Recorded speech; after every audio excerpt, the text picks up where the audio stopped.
I'm sure this weekend you've probably shared a lot of special moments with a lot of players and legends and have had great conversations. Is there one thing that maybe a fellow peer or a legend said to you this weekend that you'll take, that kind of stood out more than the others? Well, I mean, I think it's the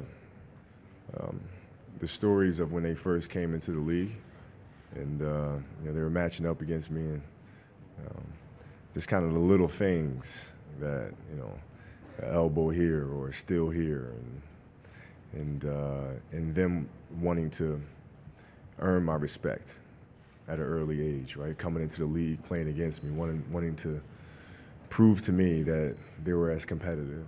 And when I hear those kind of stories, man, that makes me feel real good. Because over the years, you're competing against each other. Those aren't stories you're ever going to share with somebody that you're competing against, right? But at this stage, it feels absolutely wonderful to hear those things. Cici from Sinna.com left side. right here. Hi, Kobe. When you get home and kids ask you how the All-Star was, how would you describe to them your last time All-Star? Well, they're here, so they're sitting right behind the bench. So I was talking to them virtually the whole game, and they've enjoyed this as much as I have, and coming to these arenas, and because they've seen me throughout the years get up at 4 in the morning and work out and train, and then come home and then work out again, and so it's awesome as a father for them to be able to see all the hard work and how it pays off. Third row on the right side. Akam Negra, balldon'tstop.com. Kobe, right here. Allen Iverson and Shaq were announced as the finalists for the Hall of Fame. I know both guys meant a lot to you. Talk about that. Yeah, I mean, Shaq obviously on a more personal level, and having played together for so many years, and winning 3 championships, right, and all that he's meant to the game and meant to me personally, and and AI as a competitor, he drove me to be as more obsessive about the game, because I had to figure out how to solve that problem, and I told him when I saw him here this weekend, I said, man, you don't realize how much you pushed me, and I don't think people nowadays realize how great you were as a player, and how big of a problem you were for defenses. So, happy for them both. Jermaine over here on the left side, in the middle. Jermaine Franklin, TSN. Kobe, what was it like for you out there? It looked like there was a lot of fun. There was some vintage Kobe as well. Is that fair to say? It was fun. I mean, I had a blast. It was playing with those guys, and laughing and joking with them on the bench, and I got a chance to stop Powell in a post, redeem myself from what he did to me when Chicago came to town. So, but all those things were just fun. I had a great time. I had a great time. Ken Berger, back right, standing. Ken Berger from CBS Sports. Kobe, could you just share a little bit of your conversation before the game with Bill Russell and Oscar Robertson? And then when you came into the league, there was a lot of concern voiced from some of the elder statesmen, including Magic, in fact, about what kind of caretakers you and AI and that whole generation were going to be for the game. With the benefit of hindsight now, how do you feel about that journey and what kind of shape the game is now compared to when you came in? Well, Oscar and I have spoken throughout the years, sporadically.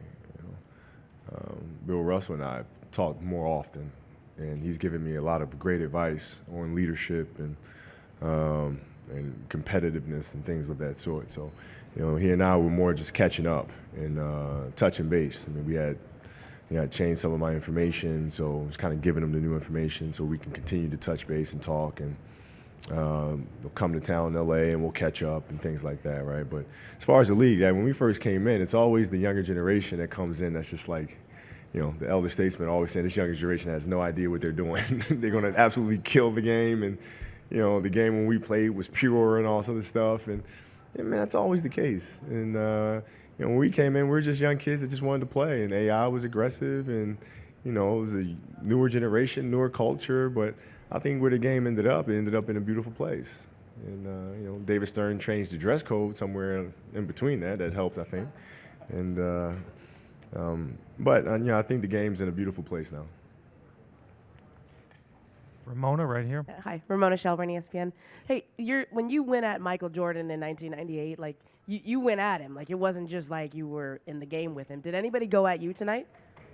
No, Michael was still Michael. I mean, it was 98. I mean, he was I mean, he's that guy, man. I'm 20 years in, and it's different. Like these kids, there's so many generations removed from that it's not even about that anymore because they've literally grown up watching me since the age of 7. So it's different than when I went at Michael. Howard, last question, back right. Howard Beck with Bleacher Report. Kobe, it's been very rare for you in your career to go out of the All-Star break with nothing really to play for. What do you do in these last 27 games to make it meaningful?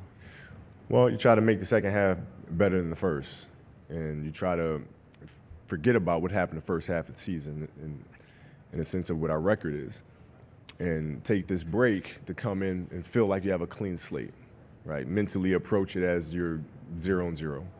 And see if we can get better. Because as the season progresses and the season ends, you want to feel like free agents and other players around the league are looking at the Laker roster and saying they have some talent, they have some potential. And so that's what we want to try to do.